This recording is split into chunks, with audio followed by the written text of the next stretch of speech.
Welcome to the third video of our workflow series. Item request workflows were covered in the second video, and in this video, we will go over a break-fix scenario, which involves the use of service and maintenance capabilities. This workflow guides agents on tackling troublesome and broken device reports. We would be referring to such reports as service requests. A typical service request breaks down into two parts: the end user reporting a fault in the device, hence requesting it to be fixed.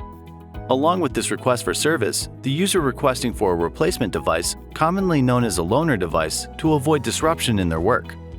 In a break-fix scenario, the help desk agent has to fulfill three tasks. 1. Issue a replacement device to the requester for business continuity and have minimal disruption. 2. Check back in the faulty asset. 3. Send the faulty asset to service. Now, let's take a look at a sample ticket in Zendesk. In this ticket, a service request has been submitted by the end user. In the EZOfficeInventory app, agents can view the profile of the requester along with the assets in their possession, so it is easier for them to identify the reported asset. Issuing a replacement device for business continuity is top priority here, so let's work on that first. Similar to the item request workflow, the agent can use the search bar again to look up available devices. Admins can create a group called loaner devices, so it's easier to search for replacement devices in the assets database. Once a replacement asset is found, it is linked to this ticket, and using the checkout function, it can be assigned to the requester of the ticket. Now that the replacement is issued, the agent needs to work on the faulty device. After identifying the broken device from the list of checked out assets, link it to this ticket. This would create the ticket's record under the assets profile in EZOfficeInventory, and also attach the asset to this ticket for future references. The agent will need to check the asset back in before sending it to service. Here, agents have an opportunity to update the location as well. This helps in instances where the organization has a dedicated service center. After the check-in is complete, they will hit Start Service to send this asset into the maintenance state.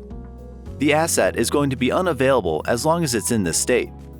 Here, the agent can track the type of service and also specify if the service is performed in-house or by a third-party vendor.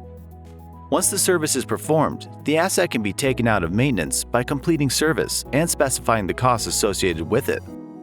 Finally, the ticket can be closed after assigning the serviced asset back to the employee and returning the loaner asset.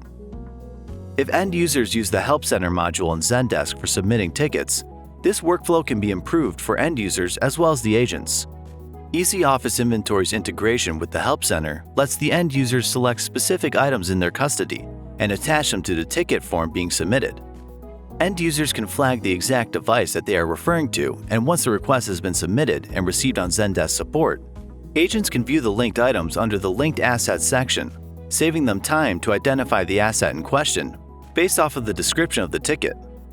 This addition contributes significantly towards the agent's productivity and saves time in any back-and-forth communication with the requester. This brings us to the end of this video. Thank you so much for watching.